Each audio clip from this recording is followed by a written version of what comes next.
अस्सलाम वालेकुम। Welcome my YouTube channel. उम्मीद है आप सब खैरियत से होंगे। आज के इस वीडियो में हम बात करेंगे गांधी के बारे में। गांधी कौन थे? दरअसल ये किस तरह के शख्स थे? मोहनदास करमचंद गांधी 2 अक्टूबर 1869 को एक गुजराती ख़ानदान में पैदा हुए, जिन्हें पोरबंदर जैसे सदमापुरी के नाम से भी जाना जाता है, जो जज़ीरा नुमा कटोरार का एक साली कस्बा है और फिर एक इसका हिस्सा है। बरतानी राज की कटोरार एजेंसी में पोरबंदर की एक शाही रियासत। इनके वालिद करमचंद उत्तम चंद गांधी 1822 से 1885 ने रियासत पोरबंदर के दौरान वज़ीर आला के तौर पर खिदमत अंजाम दी। इनके ख़ानदान का तल्लुक़ इस वक्त के गांव कट्याना से था, जो इस वक्त जौनगर रियासत थी। अगरचे इसने सिर्फ इब्तदाई तालीम हासिल की थी और वो पहली रियासती इंतज़ामिया में क्लर्क रह चुके थे। करमचंद एक काबिल वज़ीर आला साबित हुए। अपने दौर में इन्होंने 4 शादियाँ की। इसकी पहली 2 बीवियाँ जवान होकर मर गईं। इनमें से हर एक ने बेटी को जन्म दिया था और इनकी तीसरी शादी बे औलाद थी। 1857 में इसने अपनी तीसरी बीवी से दोबारा शादी करने की इजाज़त तलब की। इस साल इसने पोतलीबाई से 1844 से 1891 से शादी की, जो जौनागढ़ से भी आई थी और एक परनामी वैष्णु ख़ानदान से थी। करमचंद और पोतलीबाई के आने वाली दाई में 3 बच्चे हुए, एक बेटा लक्ष्मीदास और एक बेटी ललितबान और एक और बेटा करमदास था। 2 अक्टूबर 1869 को पोतलीबाई ने पोरबंदर शहर में गांधी ख़ानदान की रहायशगाह की एक तारीख खिड़की के बगैर ग्राउंड फ्लोर वाले कमरे में अपने आखिरी बच्चे मोहनदास को जन्म दिया। बचपन में गांधी को इनकी बहन रिलत ने पारे की तरह बेचैन या तो खेलना या फिरना इनकी पसंदीदा मशगूलों में से एक कुत्तों के कान मरोड़ना था। बचपन में गांधी पर इसका बहुत असर था। अपनी उम्र में वो बताते हैं कि उन्होंने इनके ज़हन पर अनमट नकूश छोड़े। वो लिखते हैं, इसने मुझे परेशान किया और मैंने हरीश चंद्र को बगैर किसी तादाद के अपने साथ काम किया होगा। गांधी की इब्तदाई खुदशनासी सच्चाई और मोहब्बत के साथ आला इक़्तिदार के तौर पर इन मकावी किरदारों में पाई जाती हैं। ख़ानदान का मजहबी पस मंज़र इंतखाबी था। गांधी के वालिद करमचंद हिंदू थे और इनकी माँ पोतलीबाई एक परनामी वैष्णु हिंदू ख़ानदान से थी। गांधी के वालिद पेशा के वराना में मोदा बयाना ज़ात से थे। इसकी वालदा कुरून वस्ती के कृष्ण भक्ति पर मबनी परनामी रवायात से आती थी, जिनकी मजहबी किताबों में भगवद गीता, भगवत पुराण और तालीमात के साथ 14 मतून का मजमुआ शामिल है, जिसके बारे में रवायत का ख्याल है कि वेदों और बाइबल के जोड़े को शामिल किया गया है। गांधी अपनी वालदा से बहुत मुतासिर थे, एक इंतहाई परहेज़गार खातून जो अपनी रोज़ाना की नमाज के बगैर खाना खाने के बारे में नहीं सोचती थी। वो सख्त तरीन कस्में खाती थीं और इन्हें बगैर जगाए रख देती थी। 2 या 3 मुसलसल रोज़े रखने कुछ भी नहीं था। 1874 में गांधी के वालिद करमचंद पोरबंदर से छोटी रियासत राजकोट चले गए, जहाँ वो इसके हुक्मरान ठाकर साहब के मशीर बन गए। अगरचे राजकोट पोरबंदर के मुकाबले में कम बावकार रियासत थी। बरतानी इलाकाई सियासी एजेंसी वहाँ वाक़ थी, जिसने रियासत के दौरान का हिफाजत का एक पैमाना फराहम किया। 1876 में करमचंद राजकोट का दीवान बना और इसके भाई तुलसीदास ने पोरबंदर का दीवान बनाया।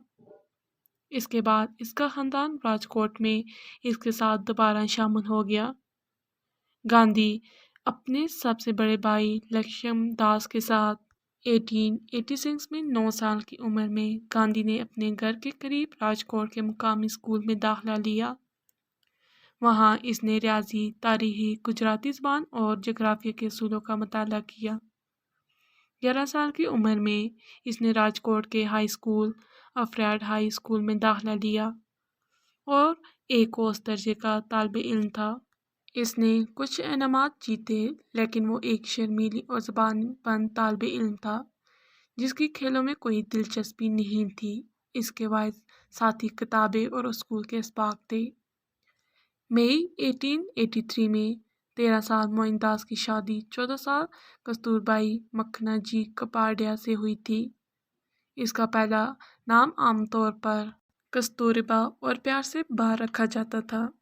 रस्म के मुताबिक तयशुदा शादी में उस वक्त के इलाके की उस अमल में उसका स्कूल में 1 साल ज़ाया हो गया, लेकिन बाद में इसे अपनी पढ़ाई में तेज़ी लाते हुए इसे पूरा करने की इजाज़त दी गई। इनकी शादी एक मुश्तरका तकरीब थी। यहाँ इसके भाई और कज़न की भी शादी थी। अपनी शादी के दिन को याद करते हुए इन्होंने एक बार कहा, जैसा कि हम शादी के बारे में ज़्यादा नहीं जानते थे, हमारे लिए इसका मतलब सिर्फ नए कपड़े पहनना, मिठाई खाना और रिश्तेदारों के साथ खेलना था। जैसा कि मरवजा रवायत थी, नौउम्र दुल्हन को ज़्यादा वक्त अपने वालिदैन के घर और अपने शौहर से दूर गुजारना था। कई सालों के बाद लिखते हुए मोइनदास ने अफसोस के साथ अपनी जवान दुल्हन के लिए महसूस किए हुए हवास भरे एहसासात को बयान किया। स्कूल में भी इसके बारे में सोचता था और रात ढलने और इसके बाद होने वाली मुलाकात का ख्याल मुझे हमेशा सताता था। बाद में इसने इसके बारे में हसरत और मलकियत के एहसास को याद किया, जैसा कि जब वो अपनी गर्लफ्रेंड के साथ किसी मंदिर में जाती थी और इसके लिए अपने जज्बात में जिनसी तौर पर हवस का शिकार होती थी।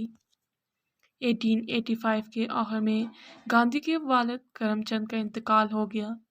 गांधी उस वक्त 16 साल के थे और इनकी 17 साल की बीवी का पहला बच्चा था, जो सिर्फ चंद दिन ही जिंदा रहा। इन दोनों मौतों ने गांधी को दुख पहुंचाया। गांधी जोड़े के 4 और बच्चे थे। तमाम बेटे हरीलाल 1818 में पैदा हुए, मनीलाल 1892 में पैदा हुए, रामदास 1897 में पैदा हुए और देवदास 1900 में पैदा हुए। नवंबर 1887 में 18 साल गांधी ने अहमदाबाद के हाई स्कूल से ग्रेजुएशन किया। जनवरी 1818 में इसने भावनगर रियासत के समदलास कॉलेज में दाखिला लिया, जो उस वक्त खित्ते में आला तलीम का वाहिद डिग्री देने वाला अदारा था। ताहम इसने छोड़ दिया और पूरा बंदर में अपने ख़ानदान के पास वापस आ गया। बम्बई में गांधी ने सबसे सस्ता कॉलेज छोड़ दिया था। एक हरमन बेचारी और ख़ानदानी दोस्त मौजी जोशी जी ने गांधी और इनके ख़ानदान को मशवरा दिया कि वो लंदन में कानून की तालीम पर गौर करें। जुलाई 1818 में इनकी बीवी कस्तूरबा ने अपने पहले जिंदा बच जाने वाले बेटे हरीलाल को जन्म दिया। इसकी माँ गांधी को अपनी बीवी और ख़ानदान को छोड़कर घर से इतना दूर जाने के बारे में राज़ी नहीं थे। गांधी के चचा तुलसीदास ने भी अपने भतीजे को मनाने की कोशिश की। गांधी जाना चाहते थे। अपनी बीवी और माँ को राज़ी करने के लिए गांधी ने अपनी माँ के सामने अहद किया कि वो गोश्त, शराब और औरतों से परहेज़ करेंगे। गांधी के भाई लक्ष्मणदास, जो पहले से ही एक वकील थे, इसने गांधी के लंदन स्ट्रीट प्लान को खुश किया और इनकी हमायत की पेशकश की। पोतलीबाई ने गांधी को उसकी इजाज़त और मशवरा दिया। गांधी लंदन में कानून के तालिब इल्म के तौर पर 10 अगस्त 1818 को 18 साल की उम्र में गांधी पूरा बंदर में से मुंबई के लिए रवाना हुए, जैसे उस वक्त मुंबई कहा जाता था। पहुंचने पर वो मकामी मोड़ा बनिया कम्युनिटी के साथ रहे, जिनके बुजुर्गों ने इन्हें खबरदार किया कि इंग्लिस्तान इन्हें अपने मज़हब से समझौता करने और मगरबी तरीक़ों से खाने पीने पर आमादा करेगा। अगरचे गांधी ने इन्हें अपनी माँ के साथ अपने वादे और इनके आशीर्वाद से आगाह किया, इन्हें इनकी ज़ात से खारिज कर दिया गया। गांधी ने इसको नज़रअंदाज कर दिया और 4 सितंबर को वो अपने भाई के साथ बम्बई से लंदन के लिए रवाना हुए। गांधी ने यूनिवर्सिटी कॉलेज लंदन में तालीम हासिल की, जहाँ उन्होंने 1880 से 1889 में हेनरी मोरले के साथ अंग्रेज़ी अदब की क्लासें ली। इसने बैरिस्टर बनने के इरादे से अंदरूनी मंदिर में दाखिला भी लिया। इसकी बचपन की शर्महया और हुस्न दस्तबरदारी इनकी नौउम्री तक जारी रही। लंदन पहुंचने पर इसने इन खलूसतों को बरकरार रखा, लेकिन इसने अवामी बोलने वाले प्रैक्टिस ग्रुप में शमूलियत अख्तियार की और कानून पर अमल करने के लिए काफ़ी हद तक अपनी शर्म पर काबू पाया। इन्होंने लंदन की गरीब डार्कलैंड कम्युनिटीज़ की फलाह बहबूद में गहरी दिलचस्पी का मुजाहरा किया। 1889 में लंदन में एक तारीख तजारती तनाज़ा फूट पड़ा, जिसमें डॉक्टर्स बेहतर तनख्वाह और शराइत के लिए हड़ताल कर रहे थे और बहरी जहाज़ बनाने वाले फैक्ट्री की लड़कियां और दीगर यकजहती के लिए हड़ताल में शामिल हुए। स्ट्राइकर कामयाब हुई, जुज़वी तौर पर कार्डिनल मैनिंग की साजिश की वजह से, जिसने गांधी और एक हिंदुस्तानी दोस्त को कार्डिनल से मिलने और इनके काम के लिए इनका शुक्रिया अदा करने का मौका फराहम किया। लंदन में गांधी का वक्त उस मिन्नत से मुतासर था जो उन्होंने अपनी माँ से की थी। इसने अंग्रेज़ी रस्म व रिवाज को अपनाने की कोशिशों की, बशमूल रक्स का सबक लेना, ताहम इसने अपनी मलका की तरफ से पेश किए जाने वाले हल्की सब्जी खुराक खाने की तारीफ नहीं की और वो अक्सर भूखा रहता था जब तक कि इसे लंदन के चंद सब्जी खोर रेस्तरानों में से एक न मिल जाए।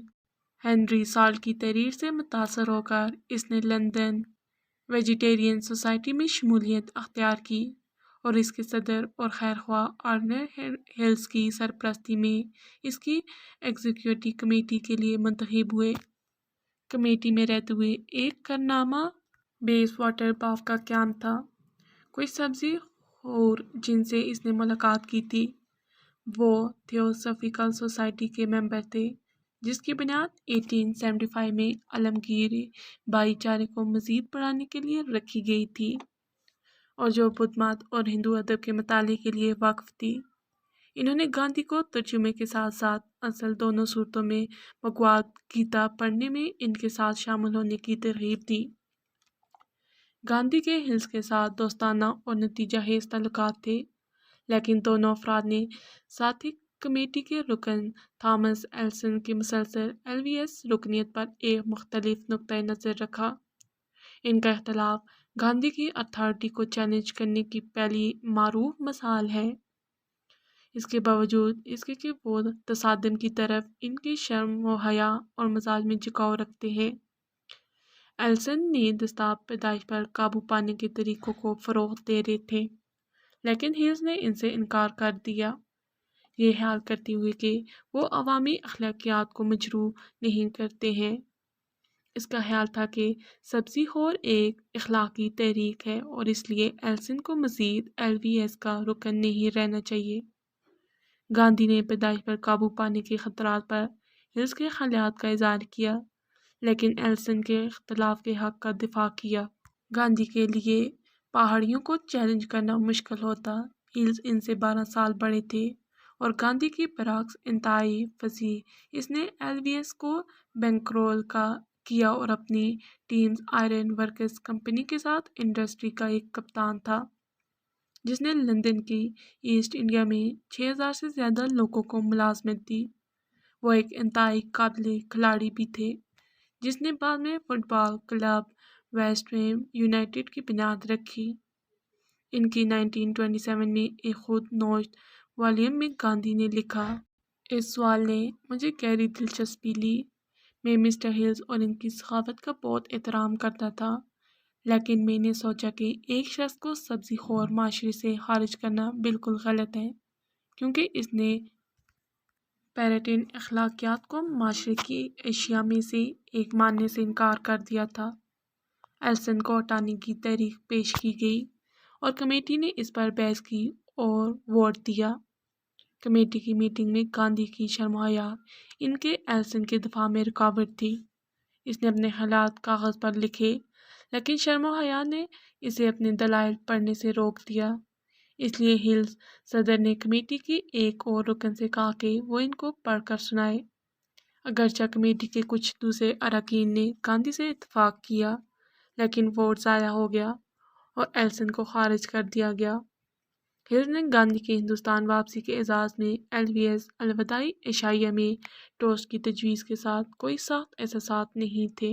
22 سال کی عمر میں گاندھی کو جون 1891 میں بار میں بلایا گیا اور پھر وہ لندن سے ہندوستان چلے گئے، جہاں انہیں معلوم ہوا کہ ان کی والدہ کا انتقال اس وقت ہوا جب وہ لندن میں تھے اور ان کے خاندان نے ان سے یہ خبریں چھپائی رکھی تھی۔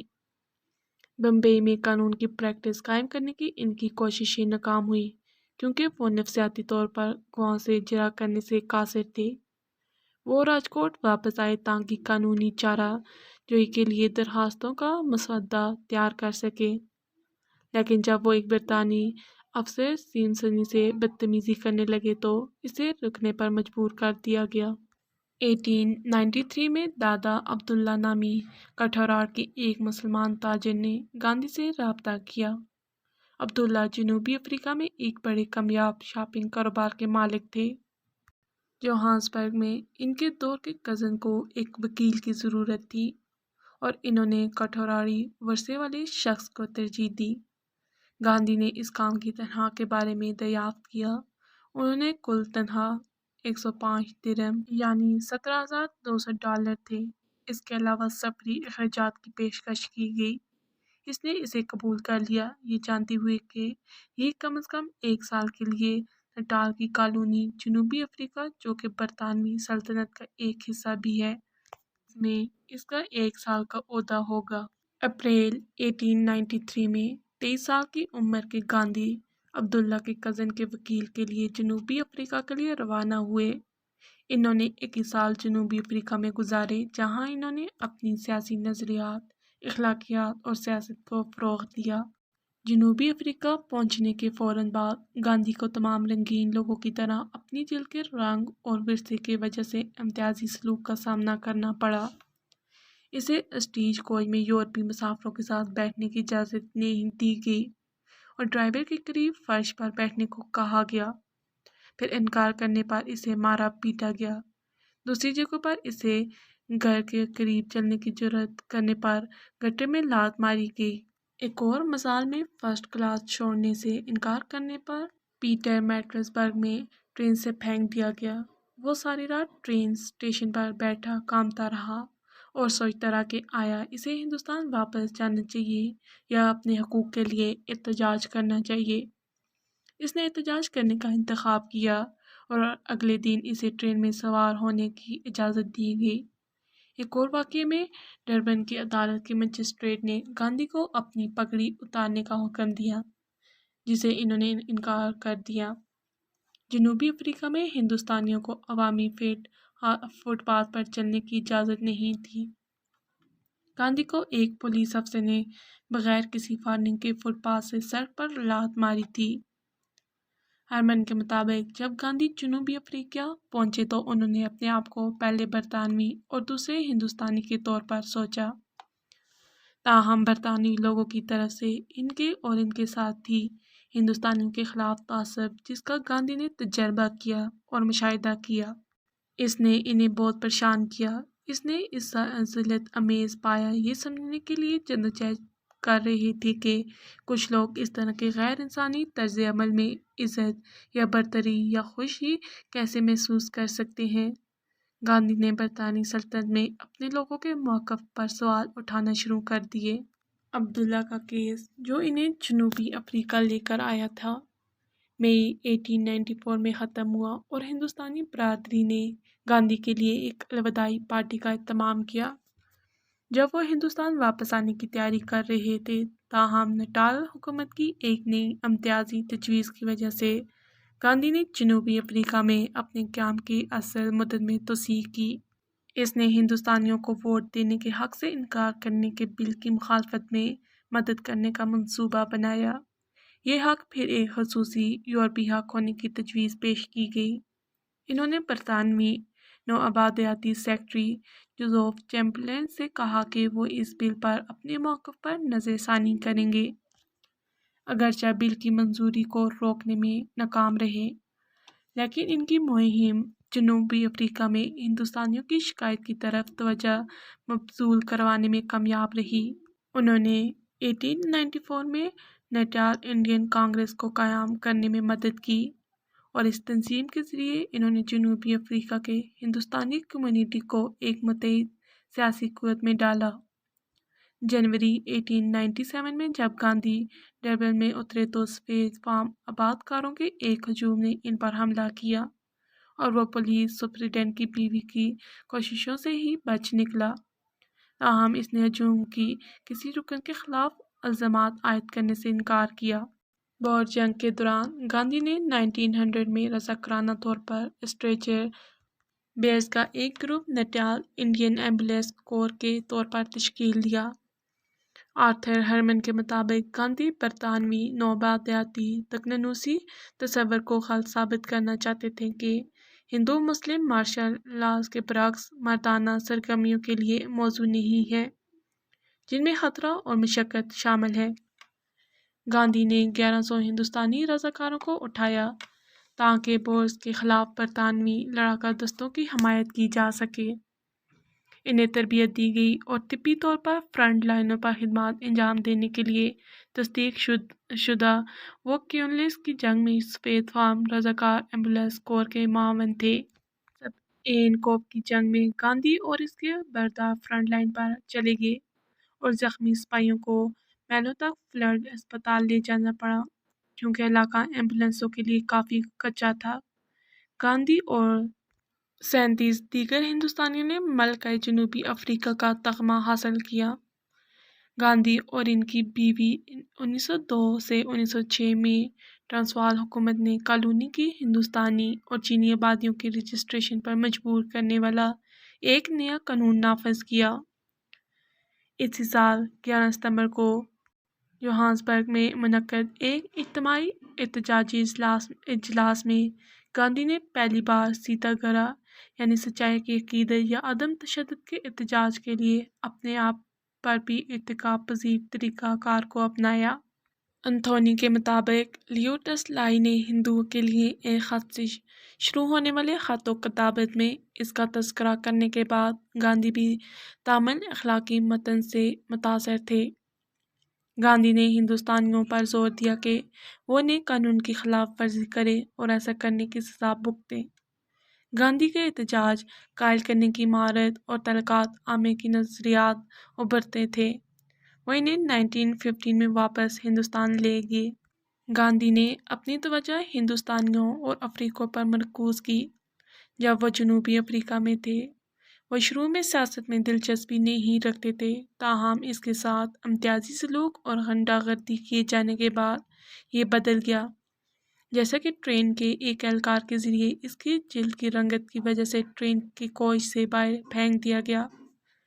جنوبی افریقہ میں گوروں کے ساتھ ایسے کئی واقعات کے بعد گاندھی کی سوچ اور توجہ بدل گئی اور انہوں نے محسوس کیا کہ انہیں اس کے خلاف مزاحمت کرنا چاہیے اور حقوق کے لیے لڑنا چاہیے۔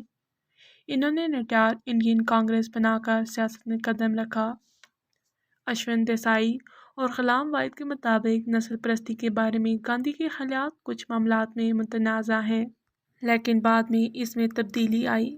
گاندھی کو جنوبی افریقہ میں شروع سے ہی ظلم و ستم کا سامنا کرنا پڑا۔ دوسرے رنگین لوگوں کی طرح سفید فام اہلکاروں نے اس کے حقوق سے انکار کیا اور پریس اور سڑکوں پر آنے والوں نے اسے طفیلی نی وحشی کنکر کمپودا کولی پیالہ آدمی کہا اور دیگر حروف ترجیح لوگ نسلی نفرت کے اظہار کے طور پر اس پر تھوکتے تھے۔ جنوبی افریقہ میں رہتے ہوئے گاندھی نے افریقیوں کے خلاف نسل پرستی پر توجہ مرکوز کرنے سے پہلے ہندوستانیوں کے نسلی ظلم و ستم پر توجہ مرکوز کی۔ کچھ معاملات میں ریاست دیسائی اور وحید ان کا طرز عمل نسلی دقننوسی تصورات اور افریقی استحال کا حصہ بننے میں سے ایک تھا۔ ستمبر 1896 میں ایک تقریر کے دوران گاندھی نے شکایت کی کہ جنوبی افریقہ کے برطانوی کالونی میں گورے ہندوستانی ہندوؤں اور مسلمانوں کو کافر کے درجے تک پہنچا رہے ہیں۔ اسکالر نے اسے ثبوت کی ایک مثال کے طور پر پیش کرتے ہیں کہ گاندھی اس وقت ہندوستانیوں اور سیاہ فام جنوبی افریقہ کے بارے میں مختلف سوچتے تھے۔ हरमन की तरफ से दी गई एक और मिसाल के तौर पर गांधी ने 24 साल की उम्र में 1895 में नटाल असेंबली के लिए एक कानूनी बरीफ तैयार किया जिसमें हिंदुस्तानियों के हक रायती का मुतालबा किया गया। गांधी ने नस्ली, तारीखी और यूरोपीय मुश्तरकीन की राय का हवाला दिया कि एंग्लो सैक्सन और हिंदुस्तानी एक ही आराई स्टॉक से पैदा हुए हैं या इंडो यूरोपीय अवाम और दलील दी के हिंदुस्तानियों को अफ्रीकों के साथ ग्रुप नहीं किया जाना चाहिए। बरसों बाद गांधी और इनके साथियों ने नर्सों के तौर पर और नस्ल परस्ती की मुखालफत करते हुए अफ्रीकों की खिदमत और मदद की। नोबेल अमन इनाम याफ्ता नेल्सन मंडेला अफ्रीकियों में नस्ल परस्ती के खिलाफ लड़ने के लिए गांधी की कोशिशों के मद्दाओं में शामिल है। गांधी रियासत देसाई और वहीद की अमूमी तस्वीर को इनके कत्ल के बाद से नई सिरे से ईजाद किया गया। गोया वो हमेशा एक सन्नत थे जब हकीकत में इनकी ज़िंदगी ज़्यादा पेचीदा थी, तकलीफदेह सच्चाइयाँ थी और वक्त के साथ बदली हुई थी। स्कॉलर्स ने गांधी और हिंदुस्तानी लोगों की जानिब से अफ्रीकियों पर जुल्म और नस्ल परस्ती के खिलाफ गैर सफ़ेद फार्म जनूबी अफ्रीकों के साथ तावन और कोशिशों की भरपूर तारीख की तरफ से भी इशारा किया। 1906 में जब नटाल की कॉलोनी में बगावत शुरू हुई तब 36 साल गांधी ने ज़ुलू बागियों से हमदर्दी के बावजूद हिंदुस्तानी जनूबी अफ्रीका को रज़ाकाराना स्ट्रेचर्स बैरियर यूनिट बनाने की तरगीब दी। इंडियन ओपिनियन में लिखते हुए गांधी ने दलील दी कि फ़ौजी खिदमत हिंदुस्तानी कम्युनिटी के लिए फ़ायदेमंद होंगी और दावा किया कि ये इन्हें सेहत और खुशी देंगी। बगावत को दबाने के दौरान गांधी की ज़ेर कमान मेडिकल यूनिट को तहलील होने से पहले 2 माह से भी कम अरसे तक ऑपरेशन किया गया। बगावत को दबाने के बाद नौ आबादियाती इस्टेब्लिशमेंट ने सफ़ेद फार्म जनूबी अफ्रीका को दिए गए शहरी हकूक़ को हिंदुस्तानी कम्युनिटी तक देने में कोई दिलचस्पी नहीं दिखाई। इसकी वजह से गांधी सल्तनत से मायूस हो गए और इनके साथ रूहानी बेदारी पैदा हुई। मुअर्रिख आर्थर एल हरमन ने लिखा है कि इसका अफ्रीकी तजर्बा मगरब के साथ इसकी ज़बरदस्त मायूसी का एक हिस्सा था जिसने इसे एक गैर समझौता न करने वाले में तब्दील किया। 1910 तक गांधी का अखबार इंडियन ओपिनियन नौबयाती हुकूमत की तरफ से अफ्रीकियों के साथ इम्तियाजी सलूक पर रिपोर्ट्स का अहाता कर रहा था। गांधी ने रिमार्क्स दिए कि अफ्रीका ही इस सरजमीन के असल बशिंदे हैं। दूसरी तरफ गोरों ने ज़मीन पर ज़बरदस्ती कब्ज़ा कर लिया है और इसे अपने लिए मुख्तस कर लिया है। 1910 में गांधी ने अपने दोस्त हरमन क्यालन बाग की मदद से जोहान्सबर्ग के करीब टसलाई फार्म के नाम से एक आइडियलिस्ट कम्युनिटी क़याम की। वहाँ इसने पुरअमन मज़ामत की और अपनी पॉलिसी को परवान चढ़ाया। जनूबी अफ्रीका 1994 में स्याह फार्म जनूबी अफ्रीका को वोट का हक हासिल करने के बाद कई सालों में गांधी को मुतअद्दिद यादगारों के साथ कौमी हीरो करार दिया गया। आज के लिए इतना ही। अगली वीडियो में मैं आपका इससे पार्ट 2 शेयर करूँगी। तब अपना ख्याल रखिएगा। अल्लाह हाफिज़।